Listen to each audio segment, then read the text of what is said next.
Hi, this is Megha. Middle class ஃபேமிலியோட first dream என்னவாக இருக்கும் அப்படின்னா ஓன் ஹவுஸ் கன்ஸ்ட்ரக்ஷனாக தான் இருக்கும். எங்களோட ட்ரீமும் அதுதான். 5-6 வருஷத்துக்கு முன்னாடியே இருந்த ட்ரீமை வந்து சரி இப்போ பண்ணிடலாம் அப்போ பண்ணிடலான்னு ஒவ்வொரு ஸ்டெப் எடுத்து வைக்கும்போதும் நிறைய பிரச்சனைகள் இருந்தது. அதெல்லாம் சால்வ் பண்ணி சரி இப்போ ஆரம்பிச்சிடலான்றப்ப புது பிரச்சனை வரும். இந்த பிரச்சனையெல்லாம் முடியவே முடியாது, நம்ம பாட்டுக்கு நம்ம இந்த கன்ஸ்ட்ரக்ஷன் ஆரம்பிச்சிட வேண்டியதுதான் அப்படின்னு இப்போ வந்து அது ஃபஸ்ட் ஸ்டெப் எடுத்தாச்சு.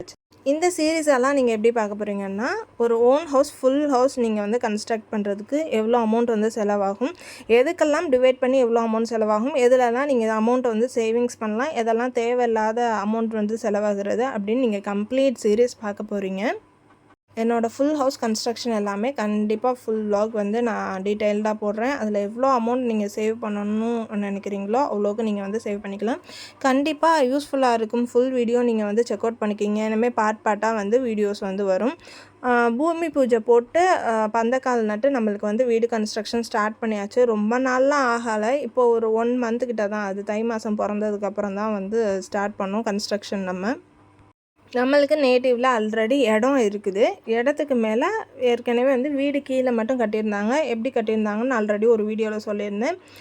2 ரூம் மாதிரி, அப்புறம் கிச்சன், டாய்லெட் இது மட்டும் வச்சு கீழே கட்டியிருந்தாங்க. அந்த இடம் வந்து எங்களுக்கு பத்தலை அப்படின்றப்போ சரி அதை கீழே உள்ள இடத்துல வந்து கொஞ்சத்தை இடிச்சிட்டு நல்லா பெருசாக கட்டிட்டு மேலேயும் அதே மாதிரி கட்டலாம் அப்படின்றது தான் இப்போ உள்ள பிளானு. என்னோடய ஹஸ்பண்ட்க்கு நேட்டிவ் எல்லாமே மதுரையிலேருந்து கொஞ்சம் தள்ளி அவுட்டரில் உள்ள ஏரியா தான். ஸோ அங்கே வந்துட்டு வீடெல்லாம் நம்ம வாடகைக்கு பிடிக்க முடியாது. இப்போ நம்ம போய் தங்குறோம் அப்படின்னா நம்மளுக்கு ஓன் ஹவுஸ் இருந்தது, ஓன் ரூம் இருந்ததுனா தான் நம்மளுக்கு வந்து நல்லாயிருக்கும். அப்படின்றனால தான் அங்கே வந்து கன்ஸ்ட்ரக்ஷன் ஆரம்பிக்கிறது. ஒரு சில பேர் கேட்டிருந்தீங்க, நீங்கள் மதுரையில் சிட்டியில் இருக்கீங்க சிஸ்டர், அங்கேயே வந்து நீங்கள் கன்ஸ்ட்ரக்ஷன் ஆரம்பிக்கலாமே அப்படின்னு. மதுரையில் நாங்கள் இருக்க ஏரியாலலாம் டச் பண்ணோம் அப்படின்னா லேண்டே அவ்வளோ லேக்ஸுக்கு வந்து போயிட்டுருக்கு. ஸோ அதில் நம்ம வாங்கி அதுக்கு மேலே கீழேருந்து நம்ம கட்ட ஆரம்பித்தோம் அப்படின்னா அது ரொம்ப செலவாகும். இது தவிர இங்கே நாங்கள் வந்து ரெண்ட்டுக்கு இல்லை லீஸுக்கு வந்து வீடு பிடிச்சிக்கலாம். பட் அதே இது எங்கள் நேட்டிவில் கிராமத்து சைடு வந்து அந்த மாதிரி கிடைக்கலன்றது தான் வீடு கன்ஸ்ட்ரக்ஷன் ஆரம்பிக்கிறதுக்கு ஃபஸ்ட் ரீசன். வீடு கட்டுறதுக்கு முன்னாடி என்ன ரீசனுக்காக நீங்கள் கட்டுறீங்கன்றதை ஃபஸ்ட்டு பிளான் பண்ணிக்கோங்க. நாங்கள் வந்துட்டு எங்கள் ஃபேமிலி மட்டும் ஸ்டே பண்ணிக்கிறதுக்காக கட்டுறோம். ஸோ அதுக்கான ரூம்ஸு அப்படி அரேஞ்ச் பண்ணியிருக்கோம். இதுவே நீங்கள் வந்து ரெண்ட்டுக்கு விடுறீங்க அப்படின்னா, சிட்டி சைடு இருக்கீங்க ரெண்ட்டுக்கு விடுறீங்க அப்படின்னா அதுக்கு தகுந்தாப்பில் பிளான் பண்ணிக்கோங்க. இல்லை ஷாப் மாதிரி முன்னாடி வச்சு ரெண்ட்டுக்கு விடுறீங்கன்னா அந்த மாதிரி பிளான் பண்ணிக்கோங்க. ஃபர்ஸ்ட்டே வந்து நீங்கள் ரீசன் வந்து பிளான் பண்ணிக்கோங்க. இல்லை சுற்றி கார்டன் வேணும்னா அதுக்கு தகுந்தாப்பில் ஸ்பேஸ் எல்லாமே பிளான் பண்ணிக்கணும்.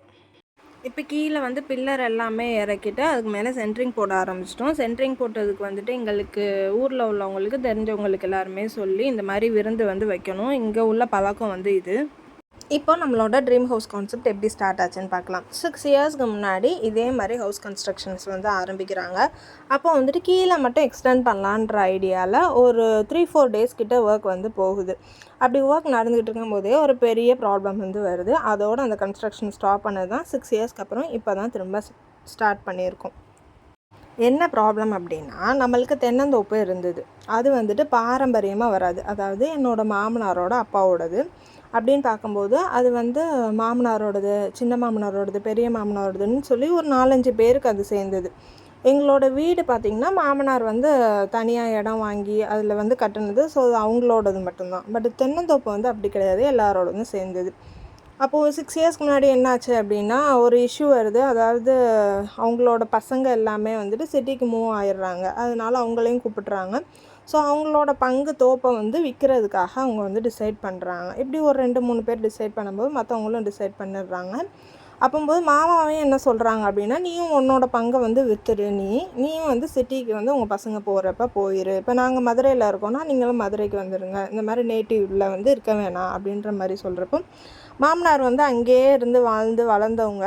ஸோ அவங்க வந்துட்டு இந்த மாதிரிலாம் நான் போகணுன்னு இஷ்டம் இல்லை, எனக்கு இந்த காற்றுலேயே வந்து இருந்து பழகிட்டேன், நான் இங்கே விட்டு போக மாட்டேன் அப்படின்னு சொல்லிவிட்டு அவங்களோட நிலத்தையும் விற்கிறதுக்கு வந்து அவங்க இஷ்டப்படாமல் பாரம்பரிய நிலம் இது நம்ம பூர்வீகம் அப்படின்னு சொல்லிட்டு நானே வாங்கிக்கிறேன்னு சொல்லி வாக்கு கொடுத்துட்றாங்க. அவங்க சொல்கிறபடி அந்த 5 பேரோடதில் இவங்க ஒரு ஆளோடது போக 4 பேருக்கு வந்து அமௌண்ட் செட்டில் பண்ணணும் அப்படின்னு நிலமை வர்றப்போ வீட்டுக்காக ஒரு 1 lakh கிட்ட வந்து சேவ் பண்ணிட்டு வைக்கிறாங்க. அதில் தான் வந்து ஸ்டார்ட் பண்ணுறோம். அப்போ கன்ஸ்ட்ரக்ஷன் மெட்டீரியல் இருந்த ரேட் எல்லாமே கம்மி. இப்போ அதை விட பல மடங்கு உயர்ந்திருக்கு.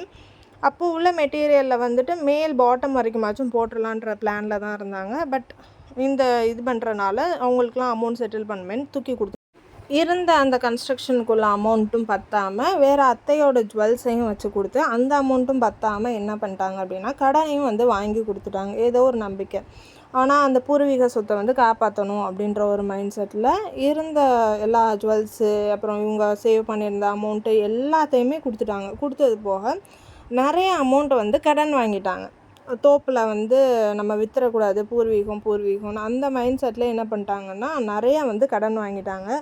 அந்த கடன் எல்லாமே வந்து அடைக்கிறதுக்கு ஸ்டார்ட் பண்ணுறதுக்கும்போது மாமாவுக்கு வந்து முடியாமல் வந்துடுச்சு. ஹார்ட்டில் ப்ராப்ளம் வந்துடுச்சு.